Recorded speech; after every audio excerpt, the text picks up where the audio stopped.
잠깐 이사 얘기하셨거든요. 현재 사실은 여기가 동구입니다. 제가 동네는 어딘지 밝히지 않고요. 예전에는 이제 직장과 거리가, 직장이 이제 동구랑 멀지 않은 요 거리, 대구에서 이제 동구랑 거리에 멀지 않아서 여기 계셨는데, 이제는 퇴사도 하셨고, 굳이, 그래서 지난번 여쭤보니까 굳이 내가 동구에 계속 있을 필요가 있을까라고 말씀하셨단 말이죠. 그래서 이사할 계획이 있다고 제가 들었는데, 요 계획을 한번 얘기를 해주시면서, 왜냐면 또 대구에 우리가 또 살지 않습니까? 또 물어보신 분이 있을 것 같아요. 대구, 지금 이제 막, 뭐 하락하고 다 뭐 폭락한다는데, 혹시나 손풍왕님 어디로 가시는 건가? 궁금하신 분도 있을 것 같고, 이사 관련돼가지고 계획을, 혹시나 좀 있으시면 말씀 좀 해주세요. 저도 사실 이 실거주는 투자랑 조금 분리를 했거든요. 왜냐하면 우리 가족이 그냥 마음 편하게 행복하게 사는 거니까. 결국 투자도 행복하려고 하는 건데, 그 투자 때문에 무리하게 가족 전체의 행복을 건드리는 거는 조금 아니다라는 생각을 밑바탕에 깔고는 있어요. 그래서 이때까지 사실 지금 이 아파트가 저도 분양권을 사서 입주했는데 지금 한 6, 7년 됐거든요. 산지가.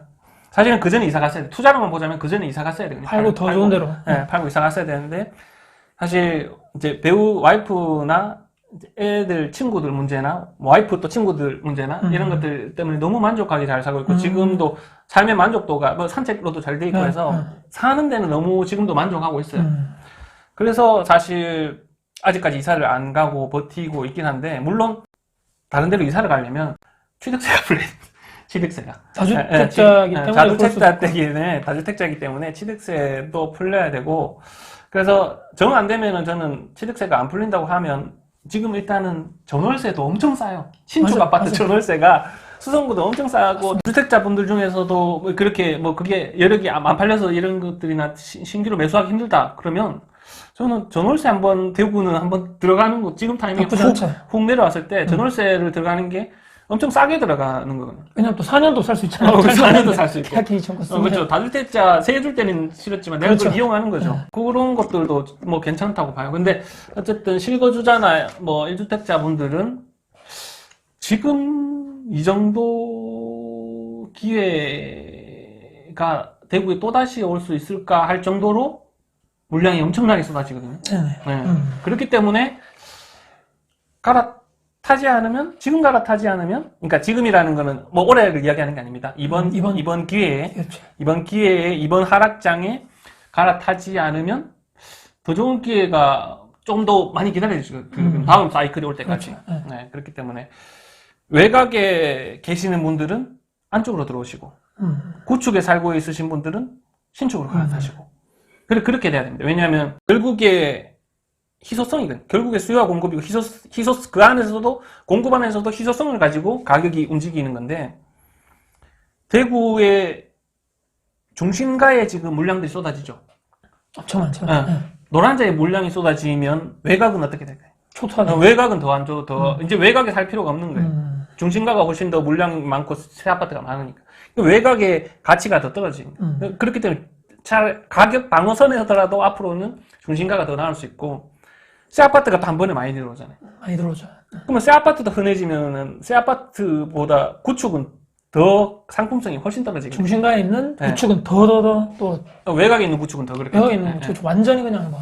그래서 사실 저도 외곽에 있으니까 지금은 중심가로 이번에는 중심가로 들어가려는 거고, 뭐 지금은 또 신축이지만은 그래도 더 좋은 쪽으로 이번 기회에 분명히 가야 되지 않을까 싶어서, 이제 작업들을 와이프랑 애들은 가기 싫어하지만, 그렇죠. 친구들 그렇죠. 그런 거 한 번만 가자. 이번에 한 번만 가서 고등학교 때까지는 있을 수 있는 계기를 마련하려고 하고 있습니다. 그래서 어쨌든 23년에도 한번 지금부터 꾸준히 모니터링 해보시면, 근데 실거주로 어차피 사시는 분들은 가격 내릴 때 내년에 입주장 훨씬 입주 많이 할 때 사시면은 분명히 내가 실거주라는 건 5년 이상을 보면 그렇죠. 분명히 가격은 올라 있을 겁니다. 지금 사시던 곳에 계속 사는 것보다 더 좋은 데로 가시면.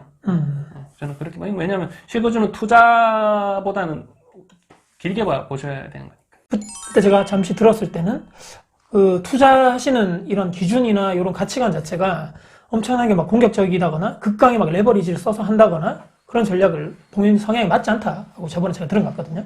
그러면 투자도 이제 하고 계시다고 말씀하셨고, 그러면 손품왕님만의 나만의 이제 부동산을 투자하는 원칙, 기준, 방향성 그런 것 좀 말씀해 주시면 좋을 것 같아요.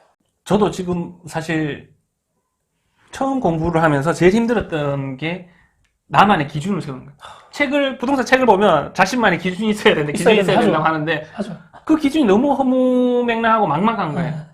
그래서 저는 사실 그런 부동산 통계를 분석하면서 기준을 세우긴 했는데, 근데 그 안에 맥락은 뭐냐면, 잃지 않을 때 산다. 잃지 않는 투자, 왜냐하면 저도 처음에 경매 공부부터 했지만, 처음에 강사를 잘못 만나서 이상한 데 끌려다녔습니다. 이상하게 투자를 할 뻔했어요. 공투 유도하고. 그렇다 보니까, 이거는 안 벌어도 좋으니까 잃으면 안 되겠다는 생각을 처음에 가지고 있었고, 그리고 경매부터 배워서 그런지 모르겠지만, 어쨌든 쌀 때 사야 된다. 쌀 때 사야 돼. 시기를 사야 된다.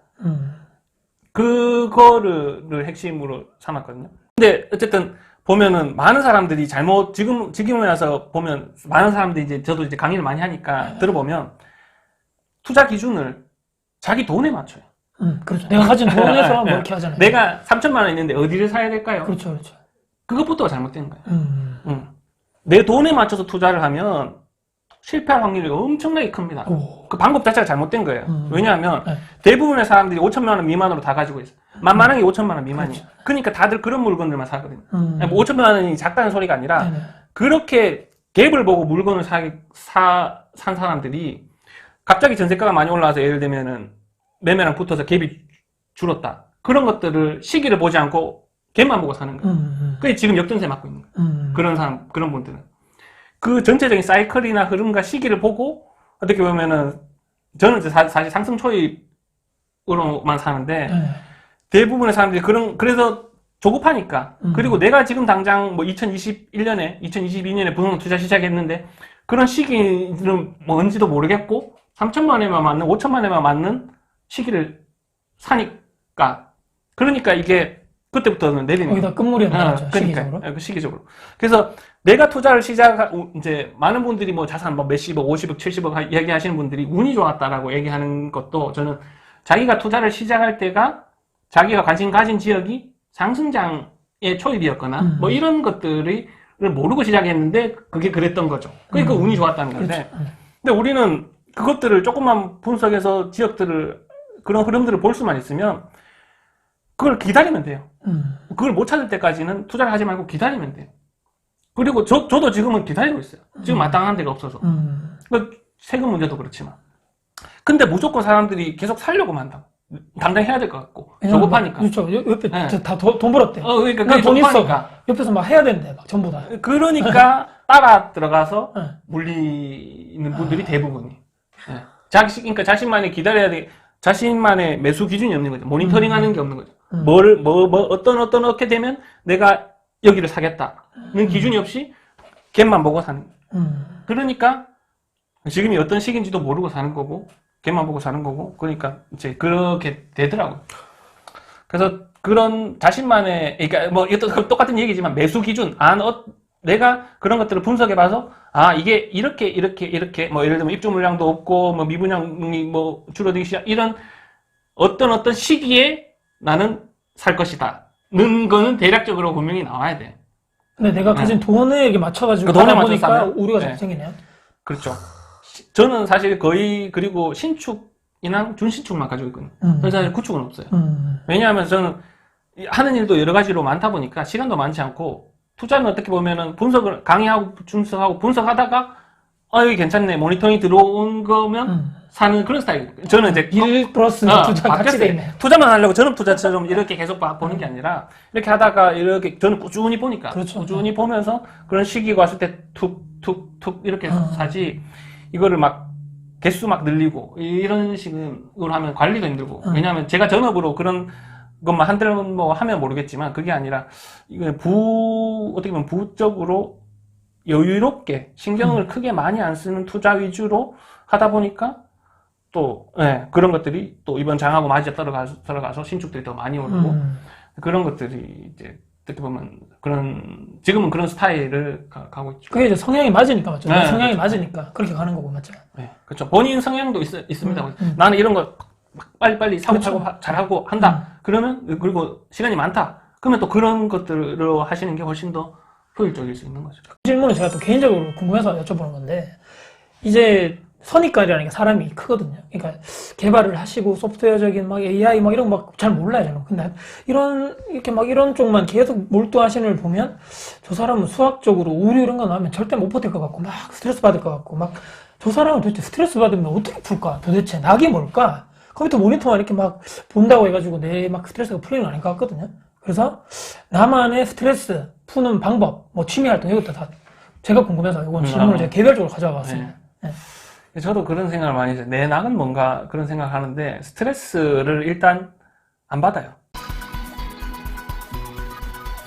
와, 그게 무슨 얘기냐면 안 받습니다. 예전에 제가 회사 다닐 때는 스트레스를 많이 받았어요. 아, 일찍 일어나서 출근해야 되는 거, 저는 제조업에 근무했었기 때문에 일찍 일어나서 8시까지 출근했어야 되거든요. 일찍 일어나서 출근하고 스트레스 받고, 회사에 실적 채워야 되는 거 스트레스 받고, 하기 싫은 일 해야 되는 거 스트레스 받고, 그 불합리한 일하는 거 스트레스 받고, 그런 거에 대한 스트레스가 많았었거든요. 그게 또 권태기를 만들기도 했고. 근데 그게 다 없어졌어요. 회사를 나오고 나서. 나오고 나서. 퇴사가 답이네요. 네, 그래서 제가 지금은 일어나고 싶을 때 일어나고, 일하고 싶을 때 일하고, 일하기 싫을 때는 놀고, 뭐 먹고 싶은 거 먹고, 뭐 자유라는 게 어떻게 보면 생긴 거죠. 어떻게 보면 조금 경제적으로 예전보다 자유가 더 생겼고, 시간적으로 예전보다 자유가 훨씬 많이 생겼죠.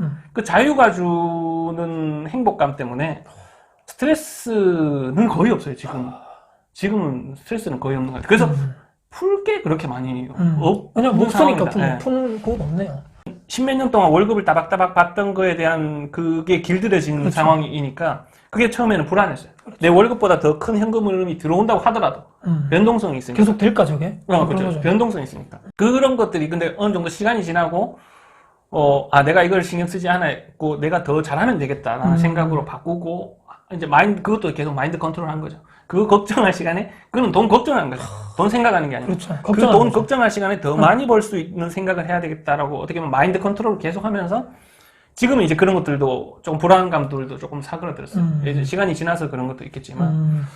그래서 스트레스는 예전보다는 훨씬 많이 크게 받는 곳이 없어서 푼다고 하기도 좀 그렇고 그냥 뭐 그렇습니다. 사람마다 인생 목표 또 행복에 대한 가치관이 다를 건데 아까 쭉 말씀하셨겠지만 손프망님이 인생을 내가 쭉 뭐 그렇게 길지 않은 시간이라고 생각하는데 사람은 목적이나 나의 앞으로 난 이렇게 한번 살아볼래. 살고 싶은 방향, 지금 생각하는 살고 싶은 방향성은 지금 이대로만 살아도 너무 행복할 것 같아요. 왜냐하면 그 전에 그러니까 사람이 상대적인 행복감을 느낀다고 하잖아요. 그렇죠. 그 전에 내가 살던 직장 생활할 때 살던 행복감과 지금의 행복감, 나뿐만 아니라 우리 가족들, 내 와이프, 애들의 행복감이 훨씬 더, 제가 물어보거든요. 예전이 좋아, 지금이 좋아. 행복해. 물으면 지금이 훨씬 더 행복하다고 하니까. 지금 더 욕심 안 부리고, 지금 정도의 행복한 정도로만 계속 살고 싶다. 그래도 된다. 네. 그렇기 때문에 저는 막 활동을 막 엄청나게 해서 사업을 키우고 엄청나게 내가 더 유명해지기보다 지금 정도 수준의 선의 행복을 계속 유지하고 싶다는 생각이 훨씬 더 크거든요. 네, 그래서 사실 뭐 사업을 더 크게 못 키우는 걸 수도 있겠지만, 그건 또 제 그릇이 작기 때문일 수도 있고, 그래서 그런 공부들도 열심히 하고 있지만, 어쨌든 저는 그런 생각을 가지고 있고, 그래서 저는 사실 유명해지는 건 싫거든요. 아, 그러세요? 알아보는 게, 이제 알아보는 게 싫고. 잘 나오셨어요. 여기 많이 안 보는 채널이다 보니까. 그러니까 저도 이유가 없거든요. 이 선포망이라는 프로그램이 유명해지는 건 좋은데 제가 유명해질 필요는 없다고 생각하고 그러니까 그게 제 욕심일 수도 있겠지만 어쨌든 지금 사는 것처럼 가족들 간에 건강하고 행복하게 그냥 꾸준히 살고 싶다는 게 저뿐만 아니라 저희 부모님들도 저희 형제들도 그렇게 살고 싶다는 게 그냥 그게 제 방향성이고 제 목표예요. 뭘 거창하게 하기보다. 그러니까 일적으로 욕심 하나 있는 거는 지금 제가 개발하고 있는 이 손프망이라는 부동산 분석 플랫폼을 저는 이제 이건 제 야망입니다. 대한민국에서 가장 최고다. 라는 넘버원은 아닐지라도 온리원. 온리원으로 가야죠. 맞습니다. 온리원으로 만들 거다. 그게 몇 년이 걸리든 간에. 네, 그렇게 해서. 그래서 꾸준히 그냥 저를 갈아 넣어서 그렇게 만들고 싶은 게 제 목표고. 이 자리에 오기까지 이렇게 딱 든든하게 가족 울타리에서 열심히 나를 이렇게 딱 같이 해줬던 와이프 분하고 두 따님께 마지막 말씀드리면서 오늘 인터뷰를 마무리하겠습니다. 가족들은 뭐 가족들한테도 똑같아요. 저는 이제 저기다 직접 얘기하세요. 네. 3사로 말씀하지 뭐 마시고. 지금처럼만 네. 이제 사실 이런 얘기 해도 되나 모르겠지만 저도 이제 그죠? 와이프랑 산책하면서 행복하냐고 물어보거든. 왜냐면 저만 행복한 걸 수 있잖아. 그럴 수 저만 있죠. 행복한 걸 수 있잖아. 네. 그래서 그런 것들 물어보면 예전에는 몇 년 전에는 물어보면 안 행복하다고 했어요. 와이프 솔직하거든요. 안 행복하대요. 근데 그때는 안 행복하다고 했던 게 그때도 제가 소득은 많이 벌 때였거든요. 투자도 해서 벌 때였는데 그때는 안 행복하다 그러는데 지금은 행복하대요. 그래서 이제 그리고 이제 하는 얘기가 이건 와이프가 안 봤으면 좋겠는데 그런 얘기 하더라고요. 나는 지금 죽어도 좋다. 아, 그 정도로? 내가 해볼 거는 다 해봤다. 와. 뭐 그렇게 욕심이 원래 없는 여자라서 그런지 모르겠는데 남편이 내가 그 이야기를 들으니까 네 덕분이다 그런 얘기를 하니까 아 내가 고생한 게 헛되지 않았구나 그런 생각이 들었고 그래서 이거를 뭐 이렇게 뭐 지금처럼만 그냥 모든 것들이 일이나 초심을 잃지 않고 지금 해오던 마음을 그대로 유지해서 건강하고 행복하게 그렇게 그냥 꾸준히 밝은 아이들로 자라줬으면 합니다. 그게 뭐 제 목표입니다. 제 인생 목표. 직접 해주세요. 저한테 말고요. 아니 직접 하는 거는 제가 또 그런 거는 딱 두 따님에게. 해본 적이 없어서 이게 네. 또 너무 부끄럽고 해서 부끄럽고. 못하겠어요. 예. 또, 자, 다시 왔고요. 오늘 긴 시간 동안 이렇게 또 인터뷰를 응해주셨는데, 저도 오늘 인터뷰를 이렇게 준비하면서, 뭐, 투자적인 뭐, 지역 흐름 전 이런 걸 좀 배제하고, 인간적인 우리 손프망님의 모습도 저도 궁금했고, 또 같이 또, 정말 제가 또 운이 좋게도 또 같은 대구 하늘 아래 또 제가 이렇게 있어가지고, 이렇게 또 어떤 인연을 또 계기로 해서 이렇게 또 친해지게 됐는데, 정말 또 그전부터 또 좋아했던 제 뭐 동생이기도 하고, 근데 또 얘기를 나눠보니까, 마인드 자체도 저랑 너무 비슷하고 또 욕심이라 그래야 되나 그런 것도 과하지 않고 항상 차분히 초심을 잃지 않고 야 참 멋지다라고 했던 분을 제가 꼭 제 영상에 인터뷰를 담아보고 싶어가지고 아유 제가 영광입니다. 바쁘신 와중에 제가 이렇게 왔습니다. 아지트로 놀러 왔습니다. 오늘 긴 영상 봐주셔서 감사드리고 다음에도 또 더 좋은 일이 또 있었으면 항상 또 가정에 아주 좋은 일, 또 행복한 일만 가득하시길 진심으로 기원하면서 영상을 마무리하겠습니다. 긴 영상 또 인터뷰 감사합니다. 수고 많으셨습니다. 예. 네, 고맙습니다. 안녕.